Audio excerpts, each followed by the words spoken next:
Hello, Dave. Hello. So, what's We got this? today? Well, this is a weird thing that I know almost nothing about.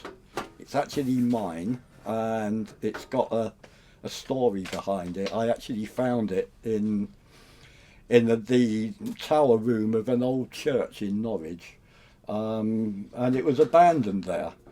And it's called a Böhm Station 1. It comes with its own micro drive. That's tiny. That's tiny. It's hang on, I just mislaid it.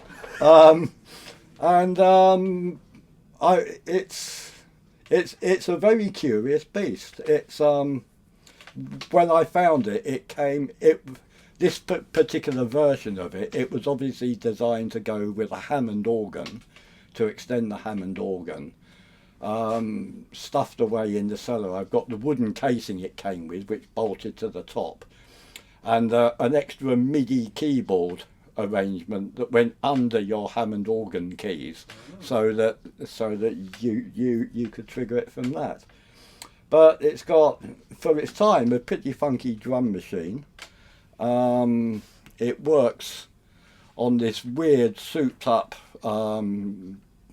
mega FM synthesis system, and most of it's in German. So if anyone out there knows anything about them, please let me know, because all I've got is a badly scanned half a manual I found on the internet that's also in German. So it's it's a curious thing. What sort of age is this then? It's, from what I can make out, it must be mid-80s, because it has got, its MIDI is actually pretty advanced. If you look on the back, it's got two separate MIDI channels, and it can actually be run as two entirely separate MIDI instruments, like the old Roland sound cards could. You could run those as two separate things. And a lot of its settings are available via MIDI controllers, although I'm not always sure which one does which, because it comes up on the screen in German. So I could learn German, I suppose. Seems a little excessive. Yeah. But it's got separate outputs for all the drums, each drum sound, and it's So it's a drum machine it's and a synthesizer. A synthesizer. It's also got automatic arrangements like on Casios of the time. Okay. Only they're actually quite good. Really? Yeah. That's and a little mixer on the front. And yeah, it's quite a wondrous machine. So what's Its what's problem wrong is with it? Yeah. its problem is it needs a new backup battery, which is a bit strange on these. If we open up the top, not a lot of screws in this one. It's probably can't see it from there, but there's the backup battery is actually quite big and square and orange, and it's not just a backup battery. It's normally, if it was an obscure battery, I'd just replace it with a standard button cell battery.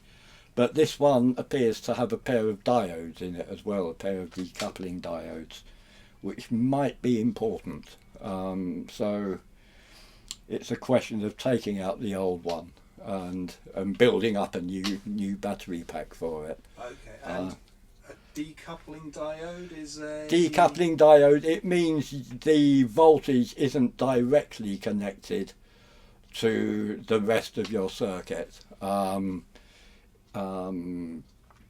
It means, basically, it makes it harder to blow things up if anything goes wrong. Okay, that's a kind of battery then. Yeah. Yeah, but yes, inside the build quality is unbelievable. It's all on these separate cards. This is its memory card. That looks. I'll tell you what that looks like. Yeah. That's seen in 2001 when Yeah. they're taking the memory cards out of HAL. Yes, yeah. Well, it was very similar memory. It's this hasn't actually got much in. there's also a card missing there. From what I can make out, it would you could sample with it as well. Although this hasn't got the sampling available, and I imagine there was a card in there for sampling, and you'd need some extra memory in there. That's another 1,000 Deutschmarks. Yeah. But yes, it's all beautifully made.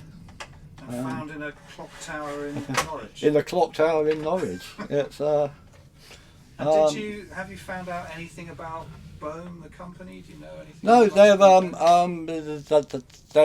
they're still going.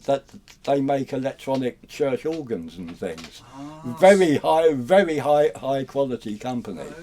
And this was obviously an early thing of those. That there were a couple of other modules they did as well. But this one is it's a mystery, and I'd like to know more about it. I'd like to know how to use it properly. So really what we're saying is, if anybody watching the video knows anything about it, please ring me. Get in touch. Yes. Yeah, leave a comment underneath, or go to the Facebook page, Synthesizer Dave's Facebook page, and tell us all about it. And does it make any sound at all at the moment? Oh yes. It's all working.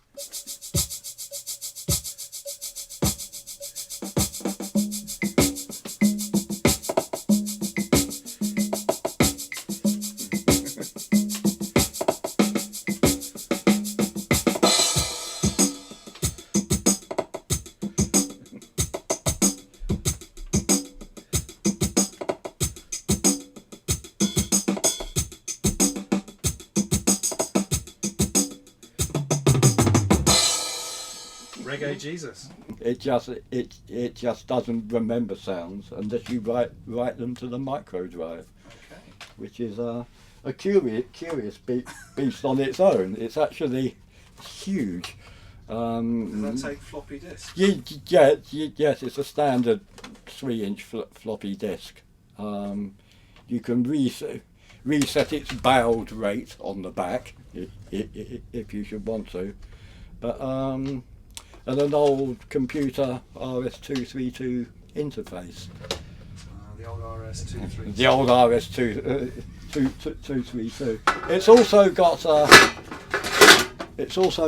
SCSI interface on the outside, like old samplers had. So presumably you could attach it to an external hard drive if you were sampling with it as well. But like I say, I can't do that at all. Right. And there's also the obligatory card slot on the front, which no one has ever seen a card for. Right. So you get those on everything back then.